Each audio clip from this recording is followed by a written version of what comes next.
نوجوانوں، آرام پسندی تھوڑی کم کرو۔ ہر وقت لیٹنا، ہر وقت آرام تلاش کرنا، یہ کمزور کر دیتا ہے جوانوں۔ لقد خلقنا الانسان فی کبد، ہم نے انسان کو مشقت میں رہتا ہوا پیدا کیا۔ میں نے ابھی دوستوں سے کہا ہے، پھر آپ کی خدمت میں عرض کرتا ہوں، رات ہو گئی ہے تقریباً 11 گھنٹے کی، 7 بجے عشاء ہوتی ہے اور 6 بجے کے بعد ہی عموماً سب جگہوں پہ فجر کی نماز ہوتی ہے، تو 11 گھنٹے کی رات بنتی۔ بہت زیادہ بھی ڈاکٹر کہتا ہے کوئی سوئے تو 8 گھنٹے سو لے، نیند پوری ہے۔ اگر عشاء کے بعد موبائل کرو جلدی بند، تو ذرا سحری میں اٹھو، بندہ ہو جوان اور اٹھ کے پڑھے تہجد، تو مزہ نہیں آ جاتا۔ اور جو سحری کے وقت دعا کا مزہ ہے، جو دعا کی لذت ہے، نبی کریم علیہ السلام نے صبح صبح سیدہ پاک کو آواز دے کے کہا، یہ ہماری تعلیم کے لیے، فرمایا اٹھو، یہ رب کریم سے سوال کرنے کا وقت ہے۔ پچھلی رحمت، پچھلی راتی رحمت رب دی کرے بلند آوازہ، او بخشش منگن والے کارن کھلا جے دروازہ۔ لیکن ہمارا مسئلہ یہ ہے کہ جس ٹائم جاگنا ہے اس ٹائم سوتے ہیں، جس ٹائم سونا ہے اس ٹائم۔ ایک گزارش تو یہ ہے کہ کوشش کریں ان راتوں میں تو کم از کم تہجد پڑھی جائے، اور یہ کوشش کر کے دیکھیں مزہ آئے گا۔ اور پھر ادھر ادھر لوگوں کو دکھ بتانے کی بجائے نا، جب تہجد کی 2 رکعتیں پڑھ لے تو سارا اپنے رب کی بارگاہ میں عرض کر دے، بوجھ بھی ہلکا ہوگا دل کا، راز بھی رکھا جائے گا اور کرم بھی ہو جائے گا۔ اور دوسری گزارش یہ ہے کہ سرکار دو عالم علیہ السلام نے نوجوانوں سے کہا تھا، جوانوں کا باعث بنتی ہے، اس کی کو ذرا کم کر دے بھائی۔ آپ دیکھیے لوگ علماء کے پاس نہیں جاتے، باباؤں کے پاس جاتے، تعویذ دھاگا، کالا جادو، نیلا جادو، جس نوجوان کا کام کرنے کو دل نہیں کرتا اسے جادو ہو جاتا ہے۔ اور پھر یہ کہ کالی بلی رستہ کاٹ گئی تھی، اور پھر یہ کہ میں باہر نکلنے لگا تو کسی نے آواز دے دی تھی۔ عجیب قسم کی اوہام پرستیوں کا لوگ شکار ہیں۔ نبی پاک صلی اللہ تعالی علیہ وسلم داعی اللہ ہے، سرکار نے لوگوں کے نظریات کو پختہ کیا۔ حضور علیہ السلام کے فیوزات روحانیہ سے لوگوں کے دل طاقتور ہوتے تھے، مضبوط فکریں، مضبوط عقیدے سرکار کے وسیلے سے مسلمانوں کو نصیب ہوئے۔ ہم جیسے جیسے دیکھیں نا، تصوف اور طریق میں آپ کو عرض کروں، صوفیہ کرام کا اصل موضوع عقیدہ توحید ہے، اصل موضوع ان کا ہے۔ یہ وہ لوگ ہیں جو لوگوں کو صحیح معنوں میں توکل کا، صبر کا، شکر کا، قناعت کا، رجوع اللہ کا سبق دیتے ہیں، اصل موضوع ان کا ہے۔ لیکن اب چونکہ صوفیہ کی جماعت میں وہ لوگ اللہ ماشاءاللہ خال خال رہ گئے، اور پھر یہ کہ بیٹھ گئے تعویذ دھاگے دینے والے، زاغوں کے تصرف میں عقابوں کے نشے من، نتیجہ اس کا بڑا خطرناک برآمد ہوتا ہے۔ مضبوط فکریں، کبھی آپ اس روایت کو دیکھیں اور یاد کر لینا تو یہ بڑا نفع دیتی ہے۔ نبی کریم علیہ السلام نے حضرت عبداللہ ابن عباس رضی اللہ تعالیٰ عنہ سے فرمایا، عبداللہ، ساری دنیا مل کے تیرا بھلا کرنا چاہے کر نہیں سکتی جب تک رب نہ چاہے۔ اور فرمایا سارے دنیا دار مل کے تیرا کچھ بگاڑنا چاہے بگاڑ نہیں سکتے جب تک رب نہ، چھوڑ دے بیٹا، جب تک اللہ نہ چاہے۔ تو پھر رجوع تو اللہ کی جانب کرنا چاہیے۔ نبی اکرم صلی اللہ تعالی علیہ وسلم نے اپنی امت کو توانائی اس بات سے دی کہ اللہ ہمارے ساتھ ہے۔ آپ دیکھیے فکری تندرستی کتنی زیادہ ہے کہ 1000 کے مقابلے میں 313 لوگ ہیں، نہ اسلحہ پورا ہے، نہ گھوڑے پورے ہیں، نہ خوراک پوری ہے، لیکن وہ میدانوں میں اس طرح لڑے ہیں کہ 1000 کو بھاگنے پر مجبور کر دیا۔ وہ ابو جہل نے جب کہا نا جاسوسوں سے کہ جاؤ پتہ کر کے آؤ، تو انہوں نے آ کے کہا وہ تو 313 لوگ ہیں، بچے بھی ہیں، بوڑھے بھی ہیں، چیز کوئی نہیں پاس۔ تو ابو جہل کہنے لگا پھر تو انہیں گھوڑوں کی پشتوں پر باندھ کے مکے لے جائیں گے، وہاں جا کے دیکھیں گے کیا کرنا ہے۔ تو جاسوس کہنے لگا سردار اگلی بات بھی سننا، ہے تو 313 لیکن جان ہتھیلی پہ رکھ کے آئے. جس کے خیمے کے پاس سے گزرے ہیں شہادت کی دعا مانگتے دیکھا ہے. ان کی آنکھوں سے چمکتی ہوئی روشنی اور ان کے لفظوں سے پھوٹتا ہوا ولولہ اور ان کی آوازوں سے نکلتا ہوا دبدبا کسی جگہ بھی انہیں کمزور نہیں ہونے دیتا. ان کے اندر کہیں بھی کوئی کمزوری نہیں آنے دیتا. غریبی کا نام لے کے سارا سارا دن پریشان ہونا، غریبی کا نام لے کے اپنے آپ کو مظلوم ثابت کر کے لوگوں کو مدد پر اکسانا بندہ مومن کا یہ طریقہ نہیں ہے. اپنی توجہ اللہ کی جانب کرے، نبی رحمت علیہ السلام کی بارگاہ میں استغاثہ پیش کرے، لیکن دنیا داروں کو مائل کرنا، لوگوں کی جیبوں کی طرف دیکھنا، یہ مومن کی شان گردن کو جھکا دیتا ہے. خیرات کا پتھر جہاں میں مانگنے والوں کے سر کبھی اونچے نہیں ہوتے، اور غیرت ہے بڑی چیز جہانے تگ و دو میں. بھائی آپ طاقتور بنے. دیکھیں نا، ایک نوجوان نے آ کے حضور کی بارگاہ عالی مرتبت میں عرض کیا تھا، یا رسول اللہ صلی اللہ علیہ وسلم غریب ہوں، کچھ دیجئے. حضرت جابر ابن عبداللہ رضی اللہ تعالیٰ عنہ فرماتے ہیں، ہم نے حضور سے بڑا کچھ سنا، یہ لفظ نہیں، لفظ لا، یعنی میرے پاس نہیں ہے، یہ ہم نے حضور سے سنا ہی نہیں. ایسا کوئی محبوب کہیں ہوگا نہ کہیں ہے، بیٹھا ہے چٹائی پہ مگر عرش نشیں ہے، اور ملتا نہیں کونین کو کیا کیا تیرے در سے، بس ایک لفظ نہیں ہے جو تیرے لب پہ نہیں ہے. اور یہ فاضل بریلوی رحمت اللہ علیہ کا انداز بھی دیکھیے، کہتے ہیں واہ کیا جود و کرم ہے شہ بطحا تیرا. اور یہ ذرا دیکھیے شعری ذوق دیکھیے، واہ کیا جود و کرم ہے شہ بطحا تیرا، نہیں سنتا ہی نہیں. نہیں، کیا انداز ہے. اب یہ کیسی زبان ہے اور کیسا یہ محاورے کا استعمال ہے. جو شعری ذوق رکھتے ہیں وہ سمجھے، کہتے ہیں نہیں سنتا ہی نہیں. کون؟ مانگنے والا تیرا. یا رسول اللہ آپ سے مانگنے والا نہیں سنتا، حضور عطا کرتے. اور ایک جگہ پہ فرماتے ہیں، میرے کریم سے گر قطرہ کسی نے مانگا، دریا بہا دیے ہیں دربے بہا دیے. حضور تو دیتے، پر نوجوان نے جب آ کے عرض کی نا، یا رسول اللہ صلی اللہ علیہ وسلم کچھ دیجئے، وہ جوان ہو، چڑھتی جوانی ہو، اور پھر وہ سوال کرے. ہمارے ساتھ ایک دوست پڑھا کرتا تھا، یہ 3 مہینے کی چھٹیاں ہوتی تھی تو وہ مستریوں کے ساتھ مزدور لگ جاتا. ہم نے اسے کہا، یار تو مطلب 9th 10th کے اندر مزدوری کرنے جانا، تو کہندا سی یار میں قد میرا ایڈا بڑا، ان ابا جی کو مانگ دیا شرم ہوندی. یہ سوچ نوجوانوں میں پیدا ہونی ضروری ہے. اب میں ابا جی سے مانگوں، مجھے تو دینا چاہیے. اس نے آ کے عرض کی، یا رسول اللہ صلی اللہ علیہ وسلم کچھ دیجئے. تو حضور فرمانے لگے، تیرے پاس کچھ بھی نہیں. اس نے کہا، ایک پیالہ ہے میرے پاس گھر میں اور ایک کمبل ہے. اتنا غریب بندہ ہے کوئی محفل میں جس کے گھر میں ایک ہی پیالہ ہو، ایک ہی کمبل ہو؟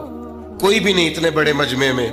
لیکن اگر کوئی ہماری غریبی کا رونا پوچھے تو میرا خیال ہے ہر تیسرا بندہ دوسرا بندہ غریب ہے، اور بڑا ہی غریب ہے. ایک پیالہ ایک کمبل. کریم نے فرمایا لے کے آؤ. وہ لائے تو محبوب فرمانے لگے، کون خریدے گا؟ ایک نے کہا 1 دینار، ایک نے کہا 2 دینار. محبوب نے بولی لگوا دی، 2 دینار کا بیچ دیا. فرمایا جا 1 دینار کی روٹی لے جا. یہ نوجوانوں کو فکر دی کہ وہ انویسٹمنٹ میں تم نے ذات سے اپنے گھر سے لینی ہے. وہ 10-15 ہزار کا ٹھیلا بھی کسی سے نہیں کہنا تو لگا کے دے. جاؤ 1 دینار کا کھانا لے جاؤ، 1 دینار کا کلاڑا خرید کے لاؤ. صحابہ فرماتے ہیں وہ کلاڑا لایا، پر نصیب دیکھو اس کلاڑے میں دستہ نبی کریم نے اپنے دستے مبارک سے لگایا. فرمایا جا جنگل میں جا کے لکڑیاں کاٹ اور بیچ، کھا بھی اور کھلا بھی، پی بھی اور پلا بھی.